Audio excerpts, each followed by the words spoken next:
አምስቱ የሀገራችን ግዙፎቹ ህንጻዎችና የፈጁት ብር። አምስተኛ የኦርዳ ማህበር ህንጻ የአማራ ልማት ህንጻ የሚገኘው በለጋሃር ሲሆን ባለ 27 ወለል ህንጻ ነው። ከምድርም በላይ 101 ሜትር ከፍታም አለው።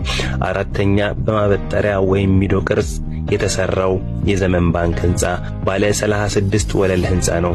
ከምድርም በላይ 112 ሜትር ከፍታም አለው። ለማጠናቀቅም ከ1.6 ቢሊዮን ብር በላይ ፈሶበታል። ሶስተኛ የንብ ባንክ ህንጻ በምስለ ንብ ቀፎ ዲዛይን የተገነባው ይህ ህንጻ ባለ 37 ወለል ሲሆን ከምድር በላይ 131 ሜትር ከፍታም አለው። ህንጻውን ለመጨረስም ከ2 ቢሊዮን ብር በላይ ፈጅቷል። ሁለተኛ የህብረት ባንክ ወይም ህብር ታወር ህንጻ ከምድር በላይ 132 ሜትር ከፍታ ሲኖረው ባለ 37 ወለል ህንጻ ነው።